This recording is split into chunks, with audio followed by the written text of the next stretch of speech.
আমি কিছু সাজেশন দিয়ে গেছি, মাননীয় মন্ত্রী নোট করেছেন, প্রধান সচিব নোট করেছেন। আমি এটাকে 30শে জুলাইয়ের মধ্যে বলেছি সাব ডিভিশন লেভেলে নামিয়ে দিতে এবং কিচেন পর্যন্ত মনিটরিং করতে। বাইরে পার্কিং এবং যেখানে আমাদের ফেয়ার প্রাইস সব রয়েছে, আগামী দিনে জনঔষধি কেন্দ্র হবে, সেই জায়গাগুলো ঠিকঠাক করে দেখতে। ওয়ার্ডের ভিতরে কিছু রেস্ট্রিকশন রয়েছে হেলথ গাইডলাইনে, রুগীদের দেখানো যায় না, কিন্তু মেঝেটে যে পরিষ্কার আছে কিনা দেখানো, বা আমাদের এমার্জেন্সিতে কোনো রুগী পড়ে আছে কিনা, একটা হসপিটালের যে পরিবেশ এবং যে পরিষেবা, এই দুটো ঠিকঠাক করার জন্যই একটা মনিটরিং দরকার আছে।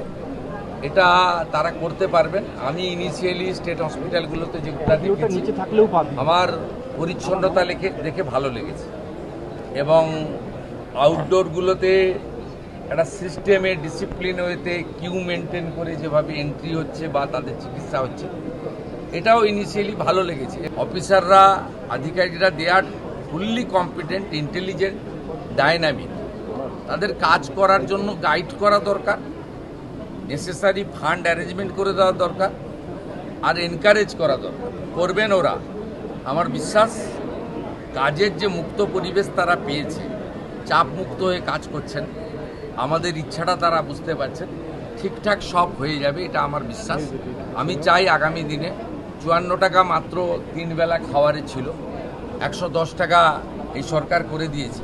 খারাপ খাওয়ার, দুপুরেও কুমড়ো, রাতেও কুমড়ো, কুমড়ো খারাপ নয়, আমরাও খাই, কিন্তু ওই যে বললাম এত নিম্নমানের খাবার, এগুলো তো ওভারলুক করা হয়েছে। 17 সালে লাস্ট খাবারের টাকা রিভাইজ করা হয়েছিল, 17 আজকে 26-এর অর্ধেক হয়ে গেছে, 27 সাল আসতে যাচ্ছে। এইটা আপনার বাড়িতেও তো জিনিসপত্র বাজারে কিনতে যান, সেই জিনিসপত্রের দাম বেড়েছে। এই প্র্যাকটিক্যাল থিঙ্কিংটা বিগত দিনে যারা পরিচালক ছিল তাদের ছিল না। আমাদের চিন্তা ভাবনাটা সবসময় প্রান্তিক এবং অর্থনৈতিকভাবে দুর্বল মানুষের জন্য আছে। কারণ কোনো নেতামন্ত্রী লোকেরা সরকারি হসপিটালে যায় বলে আমার জানা নেই, তারা প্রাইভেট হসপিটালে অ্যাভেল করে।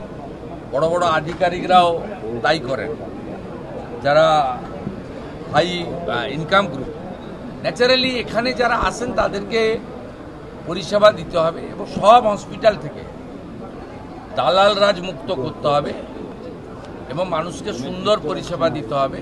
এবং আমরা ভারত সরকার নাম দিয়েছে আয়ুষ্মান মন্দির।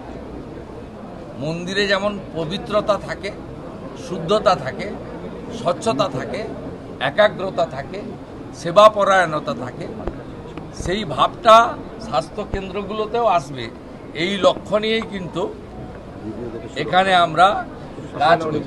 স্বাস্থ্যকর্মীদের তো সুরক্ষা আমরা দিবই, এবং তারা, আমি নার্স বোনেদের, দিদিদের দেখলাম অ্যাপ্রন, গ্লাভস, সুন্দর করে ড্রেসে আছেন, খুব সুন্দর। আমি প্রধান সচিবকে বলেছি মন্ত্রিদ্বয়কে রেখে সামনে যে ল্যামিনেশন করা ব্যাচ করে দিতে।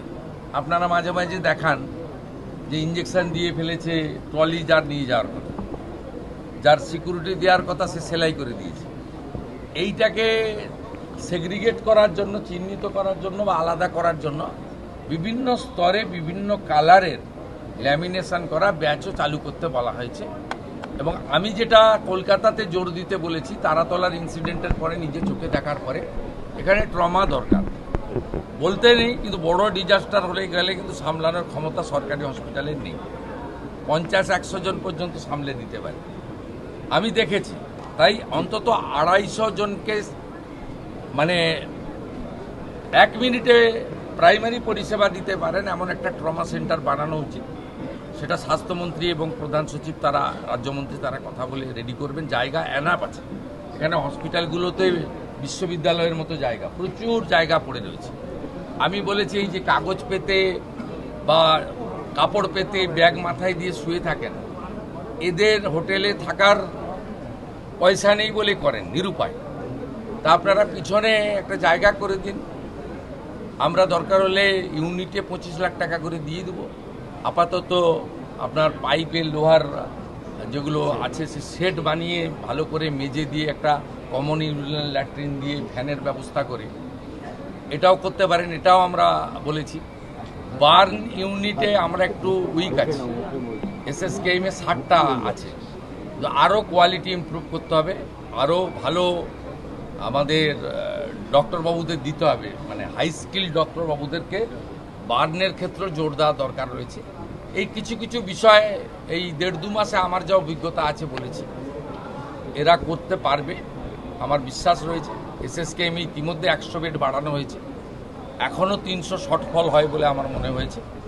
শর্টফল মিন্স কিছু রোগীকে তো কালকেই ওটি করা উচিত ছিল, 10 দিন পরে টাইম দিচ্ছে ক্যাপাসিটি কম থাকার জন্য।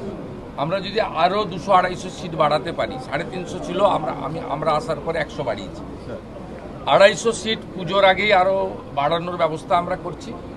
আইসিইউতে মাত্র 112 করে আছে, এটাও অন্তত 200 হওয়া উচিত, তাহলে আইসিইউ নিয়ে মানে ওজোর আপত্তি অনুরোধ বাধ্য হয়ে প্রাইভেট হসপিটালে যাওয়া এটাও কমবে।